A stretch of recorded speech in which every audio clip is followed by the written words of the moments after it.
listening to Secure Ventures, the show that follows cutting-edge founders in the cybersecurity space to understand their plights, glories, and revolutionary products. I'm your host, Kyle McNulty. I'm also a full-time investor at In-Q-Tel, a strategic investor for the U.S. intelligence and defense communities. This show is not affiliated with In-Q-Tel in any manner, and all comments, opinions, and sponsorships are wholly independent. With me in this episode is Uri Rivner. Uri is co-founder and CEO of Refine Intelligence, which is focused on anti-money laundering and check fraud. Uri previously came on the podcast in 2022 and talked about the evolution of fraud prevention over the last 20 years. I re-released that episode back in August because I loved the story so much. At that time, we talked mostly about his previous company, BioCatch, which sold a majority stake to Permira earlier this year at a $1.3 billion valuation. In this episode, we pick up the story with the evolution of fraud over the last few years, including why money laundering and check fraud still present such massive risk areas to banks. This episode is brought to you by VulnCheck. VulnCheck helps teams defend against weaponized exploits by delivering the most comprehensive vulnerability and exploit intelligence in the market today. VulnCheck gives enterprise and federal teams better, faster data so they can autonomously prevent exploits and reduce risk and outpace adversaries. So what's different about VulnCheck? The company delivers its solutions to teams in machine-readable and consumable formats for a truly autonomous approach to vulnerability prioritization and exploit mitigation. VulnCheck has close to 300 million unique data points, which is 5 times the exploits of ExploitDB, and 200 plus CVEs packaged into complete detection artifacts for proactive teams. VulnCheck provides a full suite of solutions to enable teams with rapid adoption of VulnCheck data, including its community tier of offerings and its enterprise-class solutions, exploit and vulnerability intelligence, and initial access intelligence. With VulnCheck, teams can proactively defend against remote execution events, enrich every data source, and continuously outpace adversaries. If you're interested in learning more about VulnCheck and checking out the free community edition where you can play with their database of known exploited vulnerabilities, please click the link in the show description so they know you came from the podcast. Uri, thanks for coming on the show. Thanks for inviting me on the show. It's great to be back. Yeah, it's great to have you back. I've mentioned this a few times, but you're certainly one of my favorite guests that I've had on the podcast before. I feel like I learned a ton from our last conversation in terms of just how the broader financial fraud, financial crime ecosystem has evolved over time.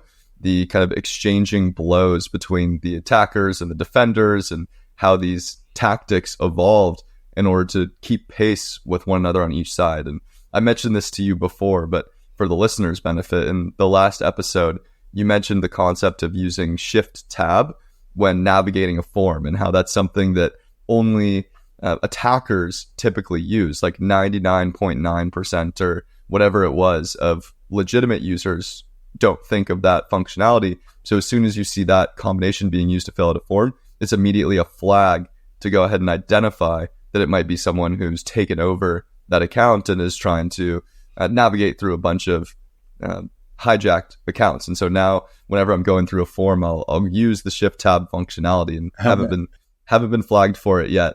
So it's still working for me for the time being. But so with this story, I want to pick back up in 2021 or so, which is where we left off. We were talking about the broader, again, financial crime space, fraud detection, the evolution of some of these behavioral analytics to understand what positive patterns of behavior and negative patterns of behavior actually look like, to do better mapping of when a user might be like taking instructions over the phone, which might lead to a delay in their action time on the screen or little things like that. Since 2021, you went ahead and left BioCatch and you started Refine Intelligence, which has a slightly different focus. You're more focused on kind of anti-money laundering, check fraud, which maybe doesn't feel like it has a super logical tie-in, but I know that there's a story there. So tell me a little bit more about how you've seen the fraud world evolving around that time period and how that led to you starting Refine Intelligence. So, if we left off 2021, so many things have happened in the last 3 years in terms of scams, which is the big new frontier in online fraud. And when we talk about banks globally, the number one attack that bank customers are now exposed to is not the traditional attack where criminals collect your credentials and then go in and transact from your account, which is typical account takeover, or it's called unauthorized fraud or unauthorized payment fraud. And the entire industry moved to scams, which is where you're being tricked by con people to just move your money to the bad guy. And this is extremely varied. You have situations like crypto scams. You have investment scams. You have impersonation scams where a representative of the bank is calling you and they would know a lot about you and tell you that your account is at risk. And sometimes it's mixed with other types of signals and social engineering that will really get you hooked and really believe, because we do talk about very elaborate social engineering and classic confidence crime.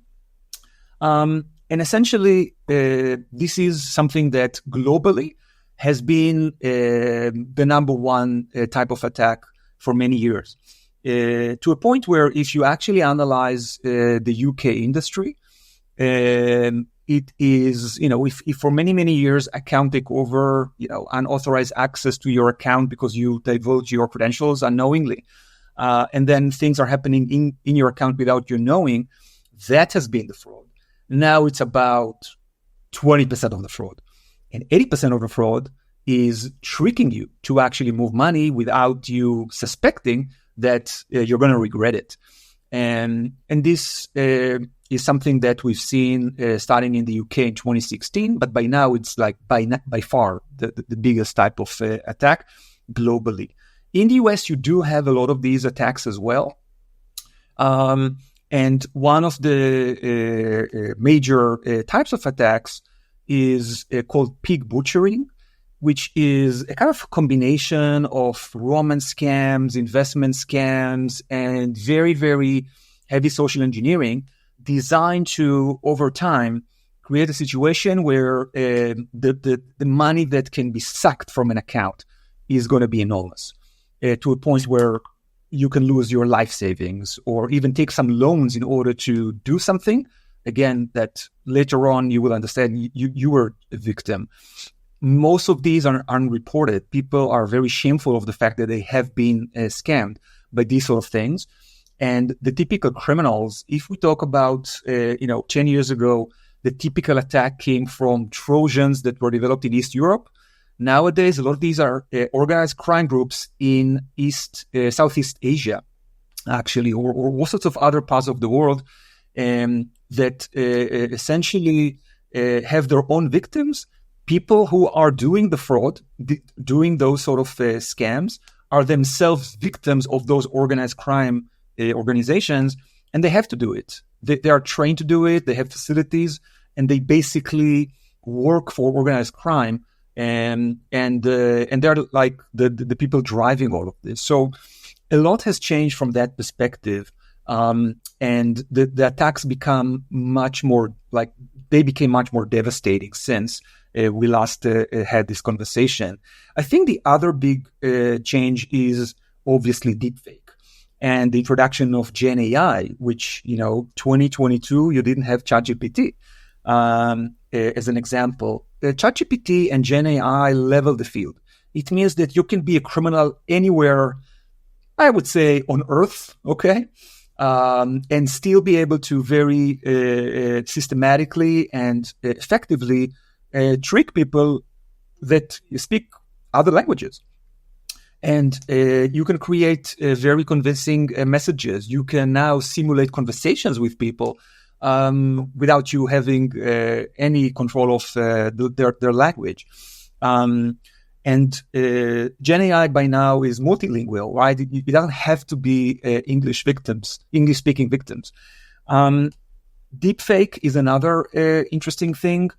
A lot of attacks are using video deepfake, especially around crypto and investment scams, where you are going on with your daily routine. It could be just searching something on Google. It could be looking at your social media feed. And all of a sudden, you see an ad.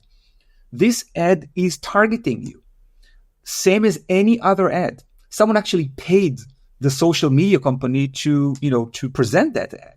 But that ad uses deepfake. And it could be people that you trust, people that you know, people that they don't seem to be connected to any criminal organization. Elon Musk, Zuckerberg, very famous financial advisors are all recommending investments in crypto or the latest type of financial investment. It looks very real. It feels very real, and a lot of people fall for it because they simply don't understand. It's not that it's a kind of a phishing situation where you receive something. Like you just went to your regular feed and all of a sudden you saw this ad popping up, targeted ads, right? So the point is that by now, the combination of social media, targeted ads, and deepfake is extremely efficient, and a lot of people fall for that, making crypto scams and investment scams to be a big chunk of all of this. And then beyond all of that, you have something that also happened globally, which is the fact that banks are beginning to reimburse customers. In the UK, it started to happen a few years ago, and most of the banks by now are reimbursing customers. But actually, next week, there is a liability shift that says you will have to reimburse all of those scams, regardless of what scam it was. It could be impersonation.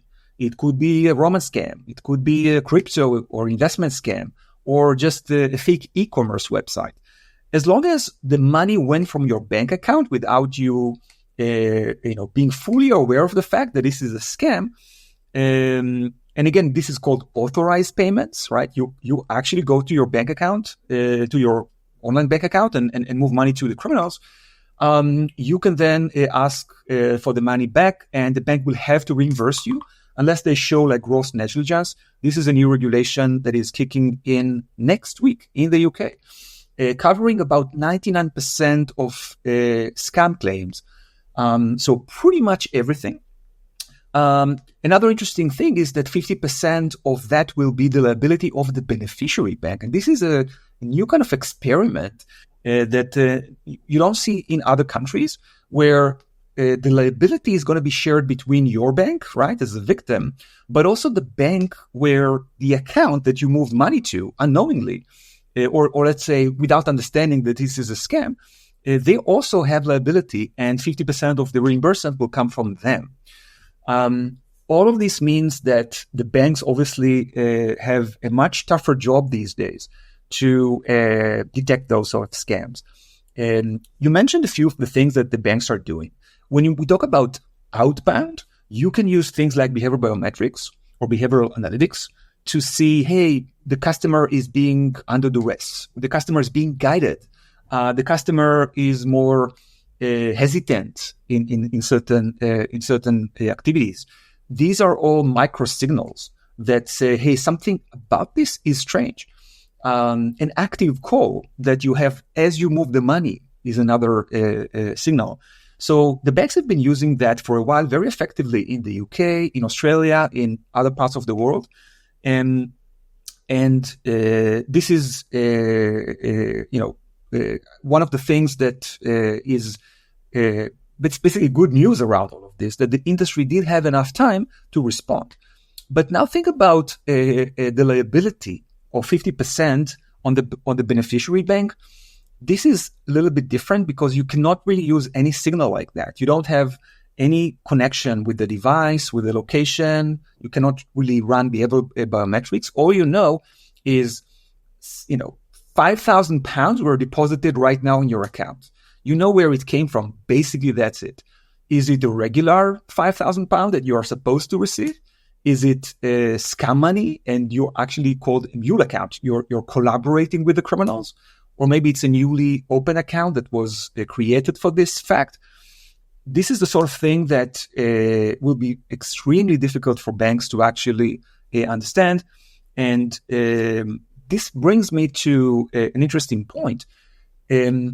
Traditionally, banks were using technology to detect fraud. And once they detected fraud in online banking, it was very simple to then prevent it, because you didn't have a huge amount of false alarms. you were leveraging strong signals. You were using technologies like supervised machine learning to go through those signals and train the model to recognize the criminal activity. But now with things like scams or inbound transfers that could be very legitimate or could be some sort of scam where a victim is moving money to this bank account, and as a bank that supports that account, you receive that money, and you need to understand, is it a legitimate transaction or not? This means that it's going to be extremely difficult to prevent the attack. It could be that you have a detection system, but that detection system will typically have 99.5% false positives, and I'm being generous here, meaning that you can look at 200 transactions, and only one of them is actually a scam situation. This actually means that banks are beginning to think about fraud prevention in a different way. For many years, it was essentially online banking fraud detection. That was the name of the industry. Once you detected something, great. Now you have a model, but again, 200, 300 alerts to go through in order to spot one bad. You're not going to block 200 or 300 good transactions in order to stop one scam situation. So what do? You have to investigate. And often you have to investigate very fast. Banks don't have big investigation teams in the fraud department. Typically, if they have an investigation team, it's for fraud that already happened and they want to analyze and understand what's going on, but not to prevent the actual crime. So this is a big shift from just thinking in terms of detection into investigation, alert resolution, moving from detection to prevention. That's a very, very big shift that is happening everywhere, in the world because of those advanced scams and because of other things that are happening. I will say that it's a little bit similar to the situation you have in e-commerce, in marketplaces, in those sort of situations where you see what the customer is buying, right? You see that it goes to a strange address. Is it going to be a fraud or not? You typically have an investigation component.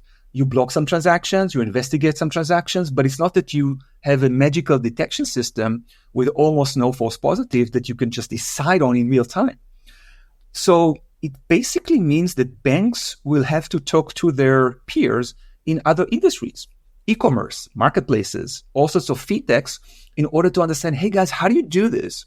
How do you, on one hand, service your customers and not stop, too many good transactions, but at the same time, stop the fraud?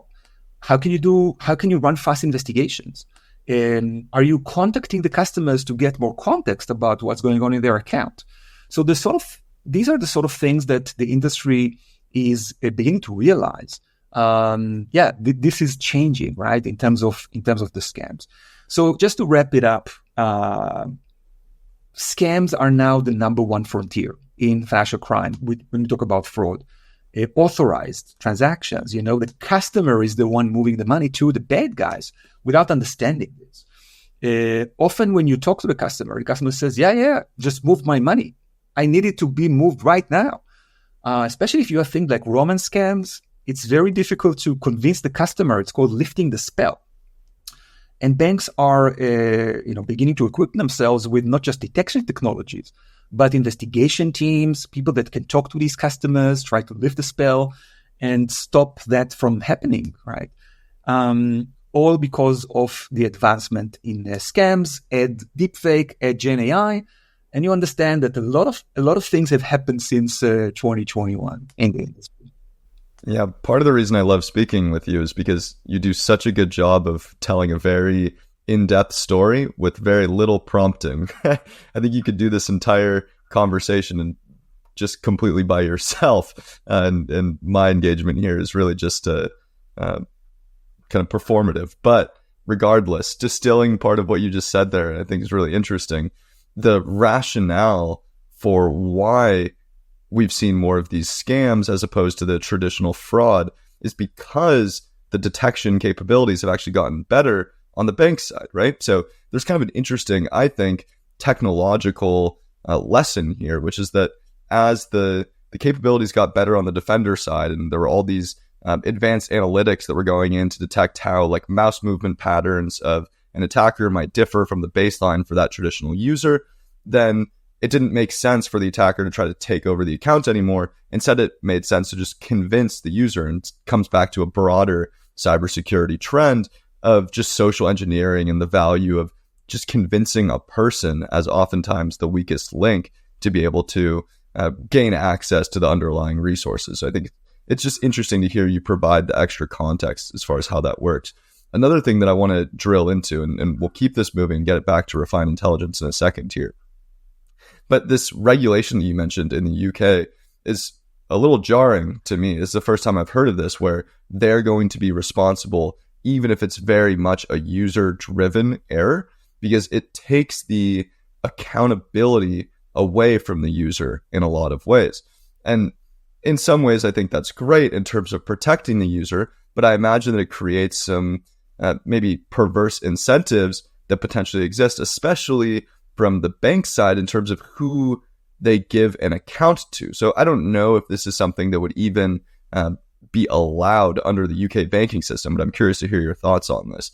If I'm a bank and all of a sudden I'm responsible for paying out users that just don't understand how these scams work, well, then all of a sudden the risk of having one of these users maybe far outweighs the value that I'm actually getting from them, from getting like some small percent on the money that you're holding in their checking account on an annual basis. And so then you might start to think, okay, well, then why am I even taking on this person as a customer? Maybe I need to have some new vetting process before I even give them a bank account, similar to if you're giving them like a credit score and giving them a credit card. What are your thoughts on whether or not that would actually materialize in any sense? So my thinking, there are so many, it's fascinating to have this conversation because there are so many aspects to this. I think that it's easy to fall victim to advanced social engineering. It can happen to you, it can happen to me, and therefore, a process that will basically vet us, the two of us as customers, probably is not something that the banks will do. And if it's a new account, that's different. If it's a new account, there's going to be a lot of scrutiny because that new bank account will have to be funded. And during the funding, it could be a scam situation. Probably 50% of scam situations will be a freshly new account. So that's different. So if it's a new account, yes, a lot of additional controls and, But here it's a little bit different. It's not like, can we trust the customer not to fall victim to a crime? It's more like, can we trust this customer at all, right? But I think my point is that it's getting ridiculously difficult to spot foul play, okay? Even people in the industry, let alone people who are not from this industry. Social engineering is very clever. The amount of effort that a single case, right, will receive from the bad guys can be tremendous. The way they scale it, again, is using cheap labor, right? But that cheap labor is going to be very effective at what they do. And therefore, I don't think the direction will be to vet customers. But the banks are talking about other things. For example, when you actually move money from the account, it's the final piece, it's the final chain in a long sequence of events that typically happen in social media, that typically happen in those big platforms. What is the responsibility of the platforms? I'm pretty sure that the platform could recognize those deep fake ads. They could recognize that you're having a conversation with someone that does not exist. There are so many things that can be done on the platform end. But if they don't have the reliability, if they don't have the responsibility, like you said, the accountability, then that's going to be difficult. I do see an age where there's a much better collaboration between those platforms and the financial institutions. Today, the banks are basically pointing a finger at those big platforms and saying, hey, where are you guys in all of this? But I think collaboration will happen at some point. And then we'll see, the whole sort of kill chain, let's say, of an attack. And we will be able to then take more actions, right, on route to the end of the attack, where the person is already convinced and moving their money. And I will also want to touch upon additionally the concern that some people will become first-party fraud criminals, meaning that they're not actually victims, but they will report the fact that they have been victimized. So they will say, yeah, the $5,000 that I just moved, that's bad. I want them back, right? Creating all sorts of issues. Very similar to a trend that we see in e-commerce, which is chargebacks and returning items and things like that, which is a huge thing right now for e-commerce companies. Let's actually think about the fact that it essentially means something interesting, that you, on one hand, want to trust the customers, but at the same time, you cannot trust your customers. And this brings me to, some of the thought process behind refined intelligence. So I'll talk about refined intelligence. And you're right that we started with AML, with anti-money laundering. In AML, you have banks that would have a department of like 5 people in the transaction monitoring area. These are the people responsible for generating AML alerts. An AML alert could be, hey, why do we see, so much money being deposited in cash in your account? Or a lot of money in cash being taken out of the account? Or a lot of money moving through the account? Or your account connected to another account that has these sort of weird activities? These could all be highly incriminating. But here's the thing. Again, at least 99% of those alerts, perfectly legitimate business, perfectly legitimate activities. And this is where you start thinking, is there a limit on how good the industry can be in detecting the bad guys? Specifically, AML, there's another interesting point, which is that in fraud, people report fraud. If you have fraud in your account, someone's going to say, hey, there's fraud. The bank will know about that fraud incident. But if we talk about money laundering, no one reports money laundering. No one says, hey, there's money laundering happening in my account, right? Like I'm helping some criminals move their money. Also, when a bank reports suspicious money laundering activity to the regulators or that's law enforcement, it's called suspicious activity report. They never get specific feedback. Like they're not being told, okay, this is actually money laundering that is happening right now. Because of that, how can you really model bad behavior? If you don't have what is called a labeled data set of the bad, how can you model the bad? How can you know that this is actually money laundering without feedback? How can you know your actual detection rates for money laundering? The industry, interestingly enough, is talking about a detection rate of 3%, and that's generous, meaning that 3% of global money laundering is being reported and money is being actually stopped. 97% goes unnoticed.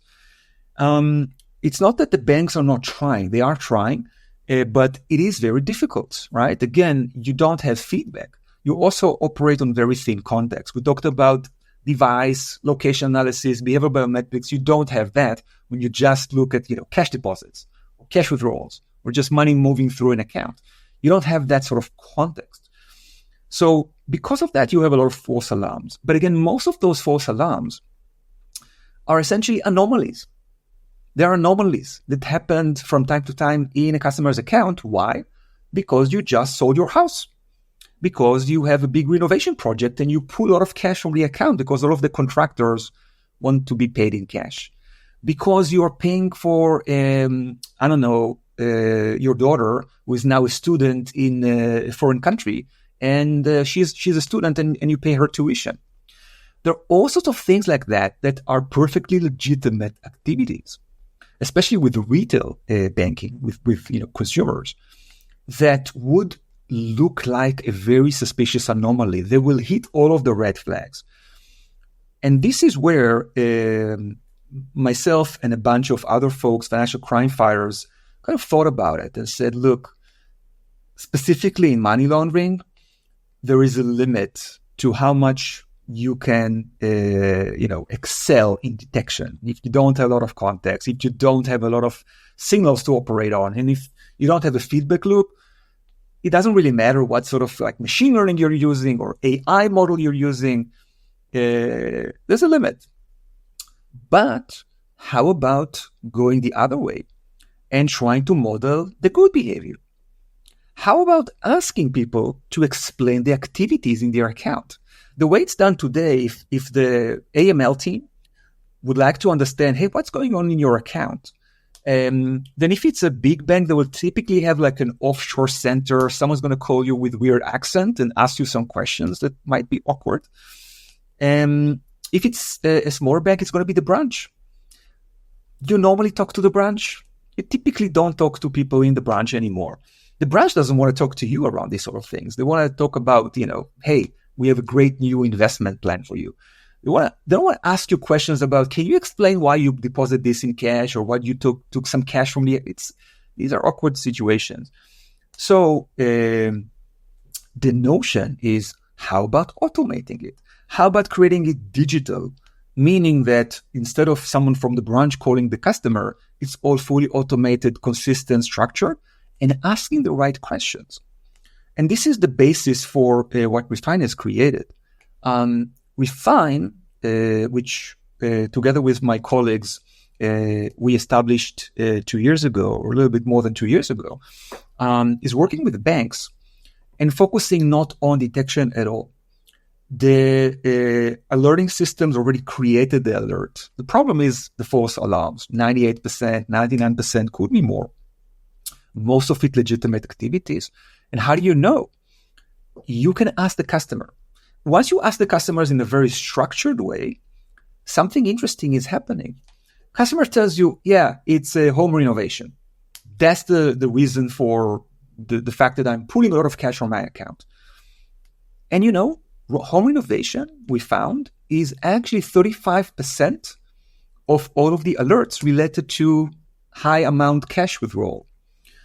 The number 2 reason is travel. This is surprising. That's about 17% of alerts. People pull a lot of cash because they plan like family travel and they know they will need the cash. Number 3 reason is buying a used car. That's about 13% of alerts. Because depending on the type of the car, a lot of these are cash transactions. So these are the number 1, 2, and 3 reasons. Once you start looking deeper, you find differences in those populations because, for example, the average age of a person that is doing home renovation, and this is why they're pulling thousands of dollars from their account in cash, is 45. But the average age of a person that is doing the same thing because of travel is 65. So already you see some differences between those customers. The bottom line is that if you contact customers in a very systematic and controlled way, first of all, you have almost immediately good context for the investigation team. They now have a hook. They don't have to guess what you were doing, which is very difficult in any kind of cash-related investigation. That's like the number 1 type of investigation. The customer explained what it is, but then you can use benchmarks. You can run analytics that will tell you what is normal in those situations. What is the normal age of a person that just does the same thing? What is the normal turnover in the account? And this is where you begin to have a shift from the current paradigm. The current paradigm says, let's focus on detection and then have some people, big teams, right? Remember we talked about a bank that have 5 people in the analytics team. That bank will have 700 investigation officers. It's a huge team that will just go through all of these alerts and try to understand, should we report those as suspicious activities? Ask the customer. Almost immediately, within days in money laundering, you will have response from 70% of the population. You can then start understanding what is going on in the account. You can then compare it to what is normal, right? Based on a lot of features, a lot of parameters. And eventually, we call it catching the good guys. You begin to understand and trust your customers. I would say one more thing, which is the banks used to have these conversations face to face, and it's no longer happening. In the 80s, you would walk into the branch, you would talk to the banker. Now it's all digital. Digital is great. Don't get me wrong. Okay. I love my daily dose of digital transformation in banking, but you kind of lost one leg of communication with the customer because now you have an app and you tell the bank what to do. When it was a face-to-face conversation, people will ask you questions. Why? Because they want to also offer you some stuff. Maybe you need a loan. Maybe you need a deposit account or a saving account, something, or some other products. Digital transformation moved it to, okay, it's a service channel. I'm telling the bank what to do, no context. So all of these are very interesting observations. And this is where we find started. Does this make sense? Yeah, absolutely. I mean, with that in mind, though, it certainly does bring other questions that I have, especially when you think about relying on the customer's answer. So the first burning question that comes to mind here is, okay, you are asking the customer what they're doing on their account. They just say home renovations. Yeah. You have some data that you've put together in terms of, okay, this generally fits what home renovations look like. But it strikes me that it'd be very easy for someone who's actually doing money laundering. When they get the prompt, they just say, oh, yeah, I'm doing home renovations. You say, okay, great, looks good. So what am I missing there? You are missing the fact that actual people that do home renovation will not behave in the same way as a criminal that says, yeah, I'm doing home renovation. There are so many things that will be different. We talk about hundreds of features that a model would look at. I mentioned a couple of things like age, like the regular turnover in the account, like prior activities. And look, I don't know how many criminals are actually going to listen to this podcast, so I don't want to give everything. But think about the fact, and we're only talking about home renovation, right? And that typically when you do home renovation, you also have some debit card transactions in do-it-yourself sort of shops. That would be a signal. Another thing would be open source analysis. Let's say that you're also writing some checks. And when you run the analytics on those, you see that all of the checks that you had in the same period where you also pulled a lot of cash from the account went to businesses in the construction space. They're doing pavements. They're doing fireplaces. They're building pools. The bottom line is that once you collect enough information, you can have, let's say, a sufficient degree of confidence that, yes, this customer is doing home renovation. I will also say again that 99% is going to be good. There's going to be the 1% where, I'm not saying that because it doesn't fit, the norm, it's a criminal. All I'm saying is, it doesn't fit the norm. The age doesn't look like right. The turnover doesn't look like right. We don't see those open source analyses that suggest, hey, there's some sort of thing that is going on. So that's what the model is doing. That's what open source intelligence can do, and that's essentially saying, once you have this approach of catching the good guys, you begin to develop a lot of understanding of what good looks like. So if you have all these additional features, right? Mm-hmm. And I think that's a great point. You have all these other signals as far as related transactions at like a local hardware store. Yeah. Makes a ton of sense.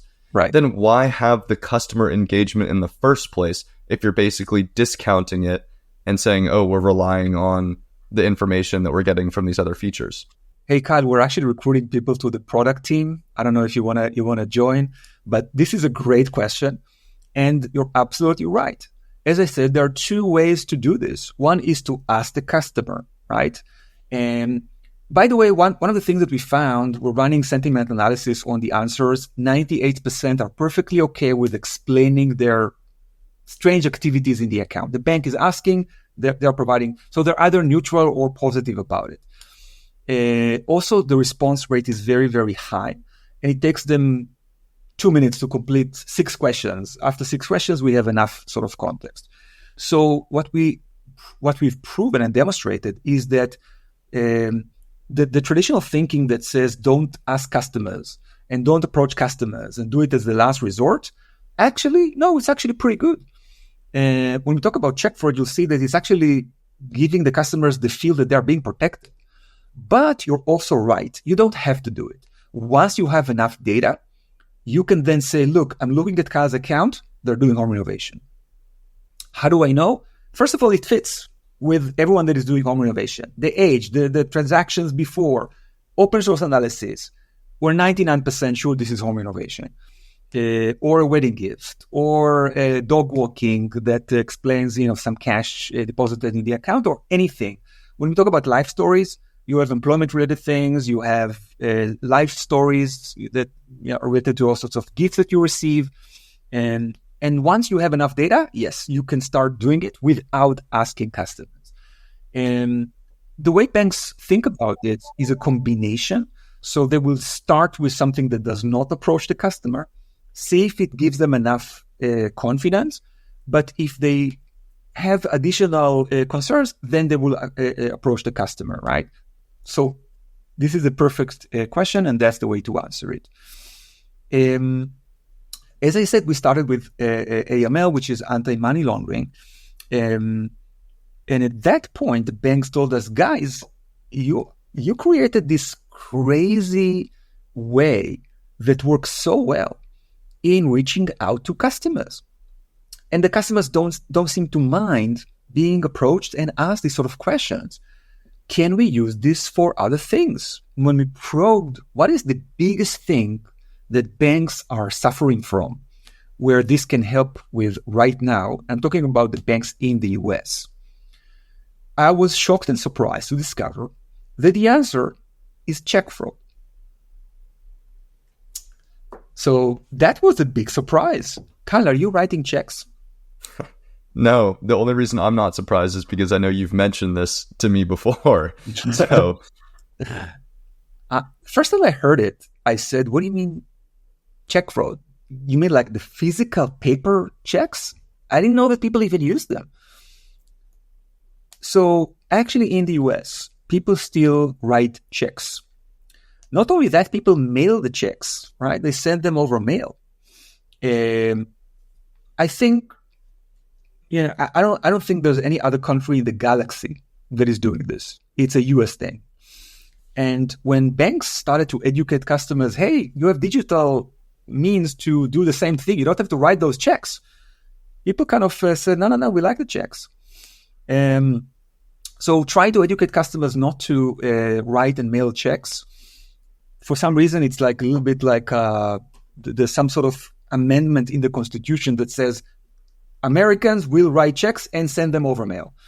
It's actually the most popular payment type for any transaction over $500, which I didn't know until I started to look into this. And yes, businesses use it all the time, but also regular customers use checks for high amounts, right? Not for I'm not talking about Venmo, Cash App, or Zelle type transactions, which are limited in their amount. I'm talking about higher amounts, but it's still quite popular.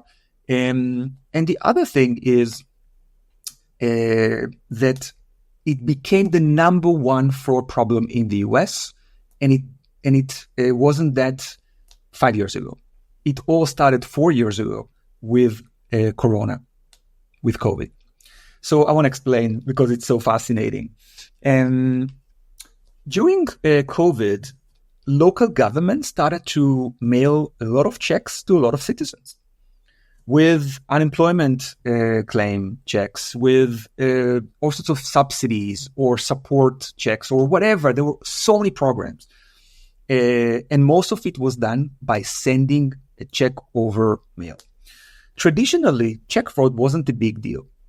Most of the check fraud was either somehow intercepting a check And then it's called washing. It's a chemical process that removes the ink. So now you can write whatever beneficiary you like, and then you can deposit it. Or a counterfeit. A counterfeit means that you can forge a whole checkbook, as an example. So these were the two types of fraud, and the liability on those were very clear because, and it kind of makes sense that if you take an original check and you remove the ink with chemical processes called washing, and you just type another name, right? And then you deposit it under that name, the bank where you deposited the check should know who the customer is. If they run their KYC, know your customer controls, they should know, hey, why is this person receiving, this sort of amount? And do they normally receive checks? When was the account opened? They have a lot of information. So they have the liability. What happens is that if they don't stop it, they're going to send it to the issuing bank. The issuing bank has a liability if it's a counterfeit, meaning that it's a completely forged check, or maybe a lost or stolen checkbook where you forge the signature and the beneficiary and everything. So again, the difference between an altered check and counterfeit or forged maker check, in altered, you take an original check. You typically don't change much in the check, certainly not the signature. You remove the beneficiary and you put another beneficiary and you deposit it. This is an altered check. But the thing that happened 4 years ago was so many checks were being mailed that at some point organized crime said, guys, let's do something about this. And they started stealing the checks. First from mailboxes, and later on from trucks, and later on from USPS, mail processing systems and nodes, and bribing all sorts of people in the supply chain. And it became an industry, and they stole so many checks. Now, when you steal a low amount check, what you can do with it, you don't have to do any kind of chemical process with it. All you have to do is you scan it, and using software, you just alter the beneficiary and you put another name. And then you have to deposit it. Of course, it has to be a mule account. Mule accounts are accounts that you create. So you open a new account, which is fraudulent. We talked about fraudulent account opening with the shift tab thing, remember? So this was a big thing for many years, but certainly it became explosive during Corona times because we talk about dozens of billions of dollars that went to the wrong hands and had to be deposited somewhere. So the criminals opened a lot of new bank accounts. The other type of mule account is either a witting or unwitting person that collaborates with the bad guys. But in any case, the idea is you have a bank account under a certain name, you deposit this, the bank will then send it to the issuing bank. They will send the actual image of the check. The issuing bank will have just a day or two to make a decision on this check. If everything is fine, they release it. If not, they return the check.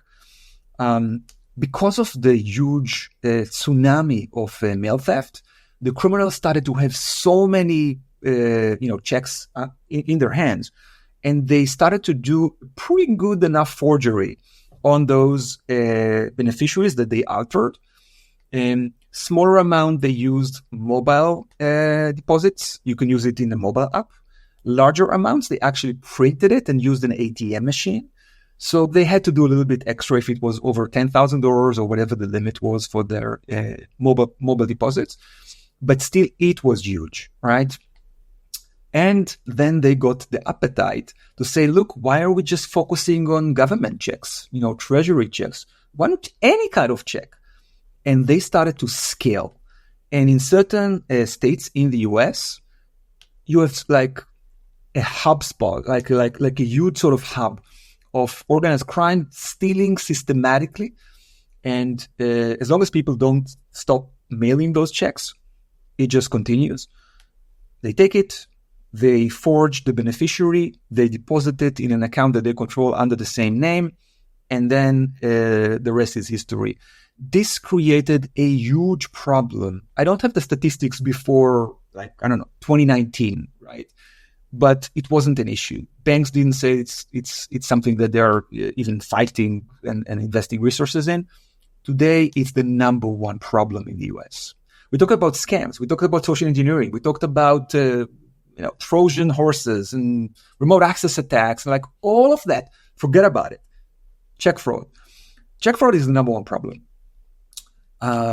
Most of the checks, obviously, that are being observed and are alerted because something about the check doesn't feel right. Maybe the signature is a little bit off. Maybe, I don't know, there are some signals that say this is suspicious. 99 point something are good checks, okay? Again, same problem.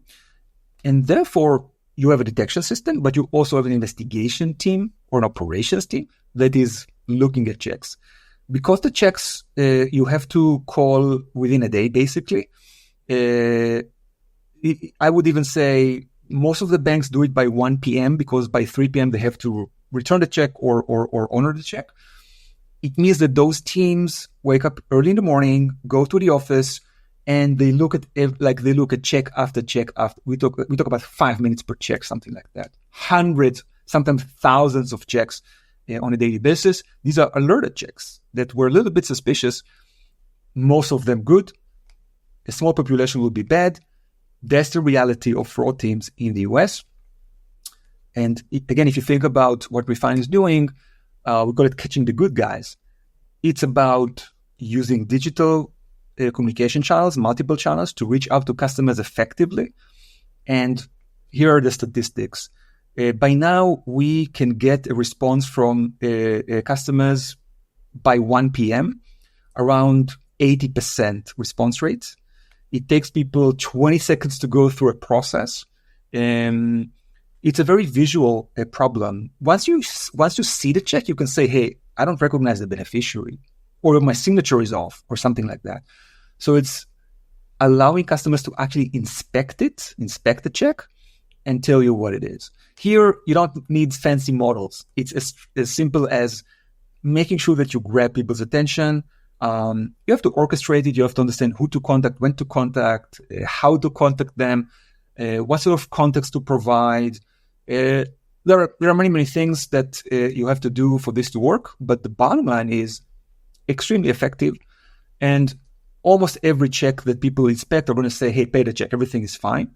There's going to be 1.5 or 2% where, no, something is wrong here. And then you can ask them what it is that is wrong. So again, if I kind of take those two pieces together, scams and check fraud, they're very, very different. But they're also similar in one point. You have so many false positives. You have to make a quick decision. You have a human team that is investigating. They operate on very thin context. So a lot of the effort and thinking now is, how can we help them? How can we have a quick alert resolution? Can we ask the customer to provide some context? In check fraud, it's actually the customers can resolve the alerts themselves. How can we do this? And not thinking about, hey, we don't want to approach and customers and like annoy them. No. You actually make them part of your team, right? You actually want them to feel protected, but also feel responsible and provide that context to the bank. So this explains check fraud and what you can do around check fraud. That's awesome. I think there's a really interesting thread here, right? Where traditionally there was so much hesitancy to engage the end user, the end customer, because you didn't want to burden them and create a product that was consuming a lot of their time. And I think part of what you're saying is, well, one, customers don't really want to fall prey to these different attacks to begin with. It's going to have some sort of negative impact on them. Two, it's become increasingly important that these companies do have that context. And three, oftentimes these customers actually see it as an indication of the security controls that are in place for their bank and for their company. So it's similar to like Apple popping up a notification on your phone or on your computer that says, oh, are you sure you want to go ahead and download this? This is from an external source. And even though that's an additional step for the user, it also indicates that Apple's looking out for your security. And there's a similar parallel here, I think. So Uri, I know we're at time. I know we could keep going on this for hours, but really appreciate you coming back on and just giving us the update in terms of how this landscape has evolved over the last couple of years here and why you made this big transition from BioCatch over to Refine Intelligence, and why there's the rationale for that in the broader ecosystem and how this world's evolving. So thank you so much. Excellent. Thank you, Kyle. Thanks so much for listening to this episode. You can subscribe wherever you get your podcasts, and you can write to me at kyle@secureventures.io. I'm Kyle McNulty, and you've been listening to Secure Ventures.